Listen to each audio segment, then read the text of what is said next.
So what have you got in here, Fiann? So in here is one of my best finds. It's an Ichthyosaur that I found about 7 or 8 years ago. So that's kind of as perfect as they get. So is that the kind of thing we're hoping to find today, you think? Yeah, they're all over the place. Just find them lying around. My name's Fiann Smithwick and I'm a paleontologist and professional fossil hunter.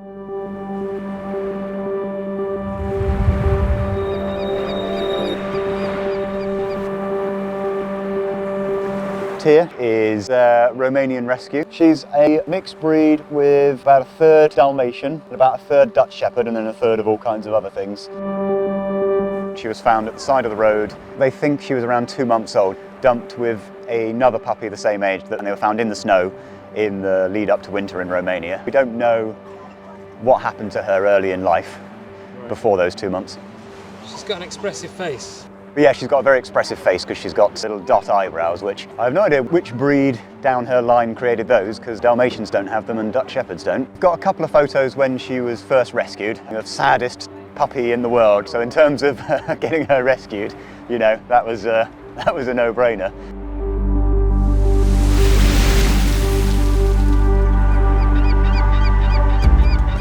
We're in Regis, which is the mecca of fossil hunting in the UK and one of the most famous fossil hunting locations in the world.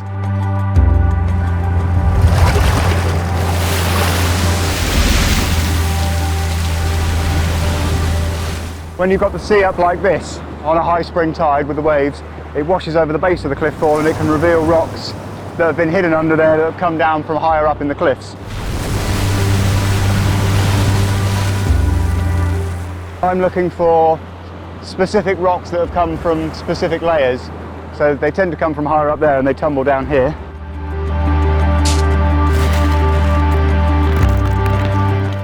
Give it a little tap and normally you can tell from the sound that it makes, you can tell from the shape of it. Ichthyosaurs are one of the holy grails down here, but most of the time it's ammonites, they're the most common ones.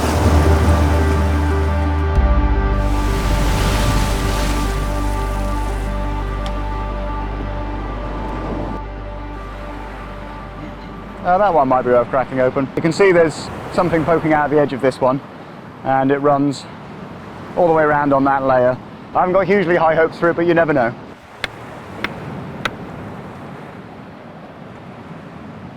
So there are tiny, tiny ammonites in here. You can see that tiny ammonite there. It's getting busy. Is that a friend? Yeah. So is there a bit of a community here of fossil hunters? There is. You all know each other? Yeah, everyone knows each other down here. It's a small town. It can get contentious if two people find different parts of the same fossil. I know people have fallen out over that sort of thing before. Where I grew up inland, we were about 5 miles inland. A lot of the rocks that were used to make the old stone walls around there also had fossils in. And I distinctly remember going for a walk with my dad, looking into the hedge and saying, "What's this?" and reaching in and pulling out a sort of hand-sized ammonite that he just found sitting in the hedge. And you know, what child isn't going to be fascinated by that? Got a little pyrite ammonite. These little pyrite ammonites, they're preserved in fool's gold. Oh. And you quite often get them washing out down on the beach just in the sand. They're closely related to squid and octopuses. So if you imagine tiny little squid's head poking out at the end of that shell. And around here, they get close to 1 metre, the biggest ones. Oh, wow. So there were some seriously big ones around at this time. What's the biggest one you found down here?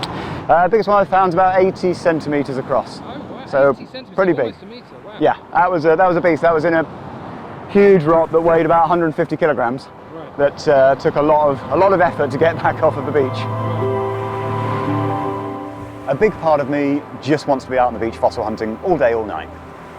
It's where I feel kind of most at home and most at peace when I'm out collecting on the beach. It's my happy place and it's kind of pivotal to my mental health, I'd say. Growing up down here, I was out fossil hunting as a child. And then as you get a bit older, I got into adolescence, didn't do it as much. And then when I was in my late teens, I was diagnosed with post-viral chronic fatigue. It's one of those diagnoses that's useful, but at the same time, not very useful because you're just told there's no cure, there's not a lot that can help. I was housebound for a couple of months and then had to sort of gradually get back out and sort of do gentle walks down the road and then slowly build it up. I eventually got to walking down on the beach. I went on a walk one day and found a fossil, and it sort of re-sparked something, re-engaged something in my mind from my childhood. And then I started going down more and finding more and more fossils, and each time getting that little buzz, that little spark. And that kind of went hand in hand with my recovery from chronic fatigue, getting a bit obsessive over it and getting addicted to the feeling of it, to the point where I then decided in my mid-20s to try and make a career of it, which I probably never would have done and wouldn't have discovered if I hadn't had the chronic fatigue.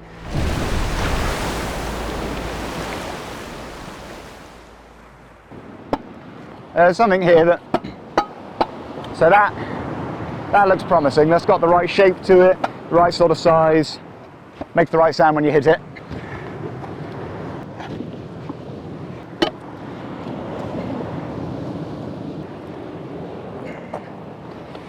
There's a good chance there's a piece of fossilised wood running through the centre of that rock.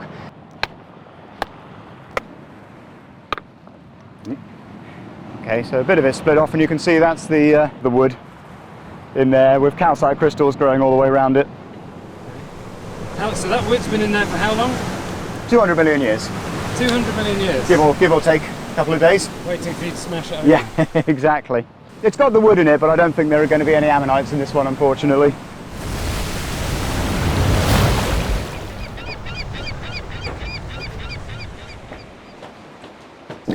So this is the Charmouth Heritage Centre that displays local collectors' recent finds. Have you got anything in here? I've got an Ichthyosaur in the corner. Let's go and have a look. So this one I found in 2013, on Easter Day actually. I was just walking along the beach and checking the spots that I usually do, not expecting to find very much, and then just spotted the edge of the rock and then instantly spotted the bone. And you get excited when you see that, and then spotted the teeth, and that's when you realise that it's something exceptional. This section here was all in one big rock, and the rock was split around about there, halfway along the jaws, and you could just see in the cross-section, you imagine slicing that through in cross-section, you could see the top and the bottom of the jaws and the teeth sticking out. So it was kind of instantly recognisable what it was likely to be. It's normally adrenaline and elation followed by mild terror, thinking, okay, now I've got to deal with this, and quite often you've got to deal with them then and there. So I had to whittle the rock down and kind of take bits off the top and bottom to reduce the weight, so that it was manageable enough to kind of stagger off with, and then I think it took me about 4 hours to get it a kilometre down the beach. And then several years before it was fully cleaned up, because it was a difficult job to clean it out of the rock. Fiann, who's this? This is Mary Anning, who was pioneering fossil hunter and early paleontologist in the early 1800s, who sort of put Lyme Regis on the map in terms of fossil hunting. Okay. Was she really 8 feet tall? 9, I think they scaled her down. Is that how she pulled the ichthyosaurs out the cliff? Yeah, exactly. It's easy when you're a giant. She was one of the first proper fossil hunters down here. She was a pioneering paleontologist in the early 1800s, and she was sort of having to battle against the patriarchal institution of science at the time. And a lot of the fossils that are now on display in the Natural History Museum, the ichthyosaurs from down here, they were all found by Mary Anning. Right. She found the first ichthyosaurs, the first plesiosaurs, most of these iconic fossils down here. She found the first complete examples of them.